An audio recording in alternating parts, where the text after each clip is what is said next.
A gente tá passando por um momento complicado que é a tal da guerra na Ucrânia, né? Total. Ele falou alguma coisa sobre? Então, essa guerra na Ucrânia, ela tem uma consequência no espaço gigantesca, cara. No espaço?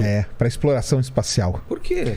Gigantesca. É a primeira vez que nós estamos tendo uma guerra onde um dos protagonistas, assim, é uma grande nação envolvida com o espaço, que é a Rússia. E que tem projeto com o mundo inteiro. Então a Rússia tem projeto com os Estados Unidos. Nossa. Projeto com a Europa. Com a China, provavelmente? Com a China, com o Japão e tudo. E lá na Rússia você tem um negócio que chama Roscosmos, que é a NASA russa. Como chama? Roscosmos. Roscosmos. Roscosmos é a NASA da Rússia. E o chefe da Roscosmos chama Dmitry Rogozin. Esse cara, ele não é um técnico do setor espacial, longe disso. Ele é político, ele foi já do Putin ali, foi tipo vice alguma coisa. Esse cara é meio KGB, meio tal. Virou chefe da Roscosmos. Cara, e ele comprou, o pessoal que não acompanha esse meio espacial, né? Não deve estar sabendo, mas ele comprou mais esse lance da guerra do que o próprio Putin, cara. Ele vestiu a camisa mesmo? Vestiu a camisa, tanto que assim, logo que começou a guerra, ele já foi no Twitter, ele trocou o perfil dele, as fotinhos, colocou ele vestido de militar com uma ogiva nuclear atrás. Nossa, o cara não tá começou brincando, assim, né? Já começou assim o Rogozin. E aí ele começou primeiro metendo pau lá nos Estados Unidos, lógico, né? Quando começaram a fazer as sanções contra a Rússia, sei, ele meio que tomou a linha de frente ali e começou a falar assim, ó, tomem cuidado, cara, porque a gente tá lá na estação espacial, e se eu tirar minhas partes, tirar as partes da Rússia ali, e se a estação espacial cair nos Estados Unidos, vocês vão gostar? E se ela cair em outro país e vocês forem responsáveis, vocês vão gostar? Então ele participou de um podcast na Rússia lá, famoso lá, eu não sei falar o nome não, desculpe que é em russo, tá, pessoal? Alguma coisa assim. É Isso aí.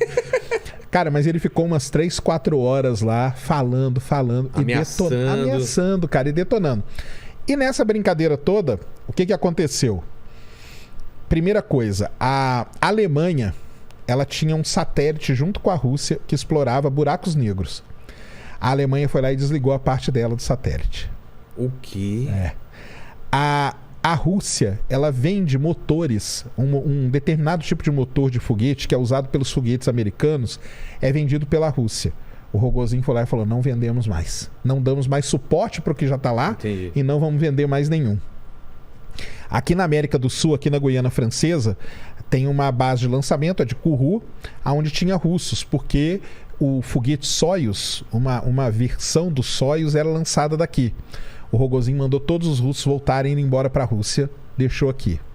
A empresa OneWeb, não sei se conhece a OneWeb, é uma concorrente da Starlink para fazer essa internet global e tudo, lançando satélites, milhares de satélites. O contrato deles já estava pago para lançar com foguete Soyuz da Rússia.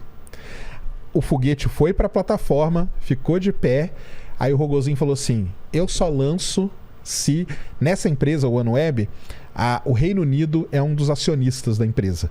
Ele falou, eu só lanço se o Reino Unido sair do quadro de acionistas. Cara. Aí o Reino Unido não saiu, ele mandou descer o foguete, falou, não lanço mais satélite para você, mesmo a OneWeb já tendo pago os lançamentos. Treta. Olha a quantidade de treta, vai listando aí.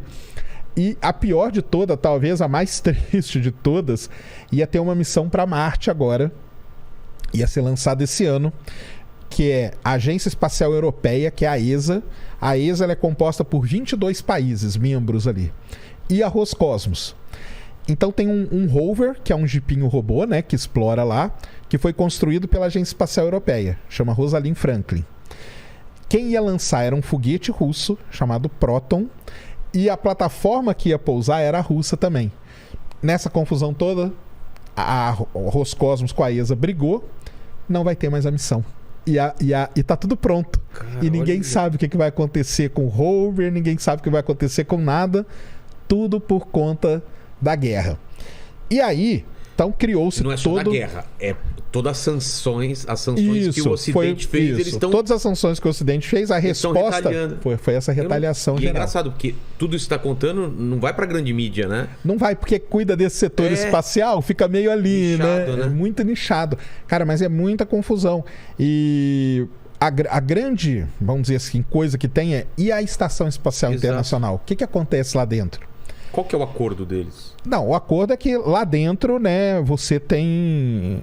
Não, eles têm um acordo que é... Na verdade, foi a Roscosmos, a NASA, a ESA, a JAXA, que é japonesa, e a CSA, Canadian Space Agency.